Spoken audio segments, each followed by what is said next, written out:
Let's dive straight in. Number 10. Airline checked luggage. For ages, handing over your suitcase at the airport didn't cost a dime. But 2008 brought chaos. Fuel costs skyrocketed, the economy nosedived, and American Airlines was hemorrhaging cash. They hatched a plan. Start billing for what had always been complimentary since planes first carried passengers. Come the 15th of June 2008, they kicked it off as the first big carrier to demand $15 per bag.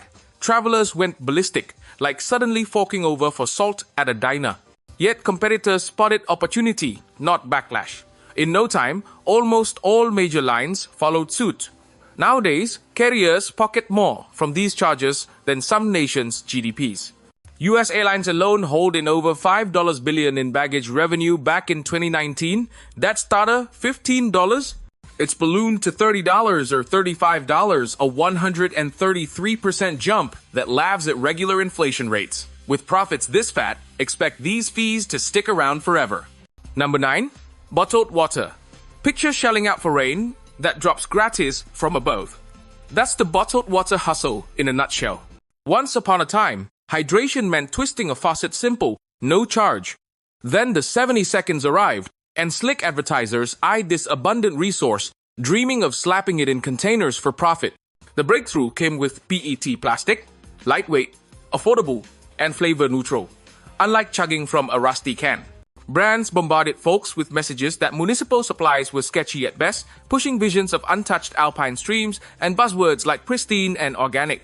Truth is, plenty of these outfits were bottling refined city water, the exact stuff from your sink, but dressed up fancy with a markup hitting 20%.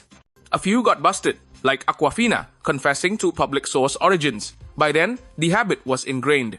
The sector's now a $200 billion beast, all thanks to convincing us our home taps deliver subpar swill. Ironically, US tap water faces tougher EPA oversight than bottled versions do from the FDA. Number 8. Parking spots. Flashback to 1,934 inches Oklahoma City roads were a mess, with drivers abandoning vehicles anywhere, anytime, like claiming curbs as private lots. Local shops suffered as shoppers circled endlessly. Enter Kyle McGee, a journalist tasked with sorting the snarl. He dreamed up the Park-O-Meter, a quirky ground-stuck gadget demanding a nickel for 60 minutes. Debuted the 16th of July, 1935. These contraptions sparked rage. Folks decried them as sneaky levies and even vandalized a few. But magic ensued. Spaces opened up downtown, boosting business foot traffic and city coffers via coins and tickets. The fix spread like wildfire. Soon, urban areas nationwide adopted it. Meijei's firm cashed in millions by turning gratis street parking into a paid gig. Who'd have thought monetizing public asphalt could flip chaos to cash so smoothly? Number 7. YouTube Premium. When YouTube launched in 2005, it vowed free video sharing for all. Early ads were subtle tiny banners that didn't hijack your view, like a polite nudge from an acquaintance. But greed crept in. Pre-roll spots appeared, then interruptions mid-video and wrap-ups after. A quick clip turned into an ad gauntlet. Enter their fix. Cough up $13. $99 monthly to zap those commercials. Is classic brew a hassle? Then peddle the antidote, akin to stocking a park with bugs to hawk bug spray. The ploy nailed it. By 2023, over 80 million users subscribe for ad-free bliss, restoring the old-school flow. Yet even premium folks aren't fully spared. Sponsored plugs slip in via creators hawking gadgets or apps. So you're essentially paying to ditch platform ads while still dodging integrated pitches, making the premium tag feel a tad ironic. Number 6. Full video games. In 2006, Bethesda dropped a bombshell with Horse Armor DLC for Oblivion, just $2. $50 for snazzy gear on your in-game steed, nothing more. Pre this, buying a title meant getting everything inside the box. But that armor, it lurked in the code, gated behind extra bucks. Shockingly, it sold like hotcakes, alerting the industry. Boom DLC became king. Crave the real finale? Pony up $15. That epic weapon from promos? $9. 99 extra. Publishers began launching incomplete products, slicing out basics to resell as add-ons. Fighters that once unlocked all rosters now hide half the crew for pay. This birthed whales, super spenders dropping thousands on tiny buys prompting devs to tailor games around hooking them.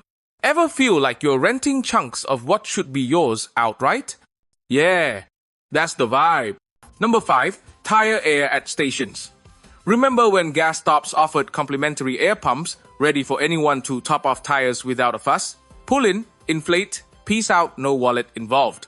That shifted in the late 70 seconds. Entrepreneurs eyed those hoses and figured, why not coin slot them for profit? Operators justified it with upkeep excuses. California fought back with a rule, free air with fuel purchase, but Spot skirted it via paid machines and obscure signs whispering, ask staff for comp. Try locating help during a rush, good luck. These days, expect $1. $50 for mere minutes, barely enough for a couple wheels, unless you're pit crew quick. Some even swipe cards for the privilege. In a world blanketed by free atmosphere, paying to pump it into rubber feels absurdly modern. Number 4. Hotel resort charges. These sneaky add-ons rank among hospitality's dirtiest tricks. Spot a steal $99 nightly in Vegas only to check in and face $159 total. Back in the 90 seconds, a Sin City property pioneered this. Ditch all-inclusive rates, tease low bases, then ambush with extras. It's like a eatery touting $5 meals, but tacking on fees for forks and seats. These resort tabs allegedly fund pools, once gratis, gyms rarely touched, or room safes essentially billing you to secure valuables in their space. No opt-out, pay regardless of usage. One Vegas joint in 2012 hiked its fee above the room cost itself. Hotels dig this because it dodges agent cuts and tweaks taxes favorably. Ever book excited, only to feel fleeced at the desk. That's the sting. Number 3. News site subscriptions. In 1996, the Wall Street Journal flipped the web script while free reads flooded online. They erected a virtual barrier for their pieces. The net started as a boundless info hub, like an endless gratis bookshelf. But WSJ charged entry, inspiring copycats. New York Times, Washington Post, and beyond. Soon, Barrier doted every outlet. Styles vary ironclad walls block all. Or teaser ones grant a handful of stories before demanding dues. It's bait and switch, sample enough to crave more than paywall. This backfired oddly. Quality reporting hides behind costs, while bogus tales and spin circulate unchecked for zilch. So truth becomes premium, lies go viral.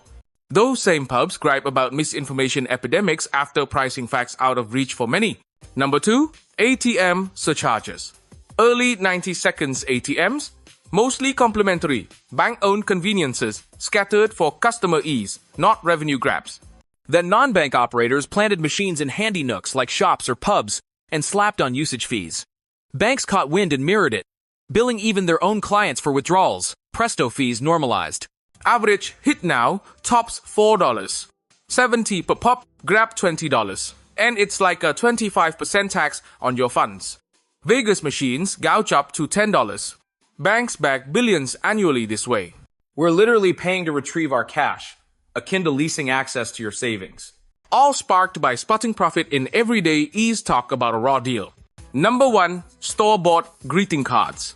It's 1,843 and Victorian bigwig Sir Henry Cole faces a holiday headache penning custom Christmas notes to his vast circle. Skipping them, social suicide, worse than ghosting today. Staring at that stack, he schemes. Commission an artist for 1,000 printed cards bearing a Merry Christmas and a Happy New Year to you, plus art. He uses some, then sells leftovers at a shilling apiece. Before, folk swapped heartfelt, zero-cost letters, genuine and intimate, but prefab convenience caught on. By 1880, factories churned millions yearly. Now, it's a multi-billion-dollar empire. We drop cash on mass-produced sentiments because one overwhelmed dude outsourced his warmth. Heck, we even splurge on versions mimicking handwriting, buying faux personal touch we once gave freely. That's the rundown. What's one thing that used to be free but now hits your wallet hardest? Got a pet peeve? Share in the comments below and let's commiserate.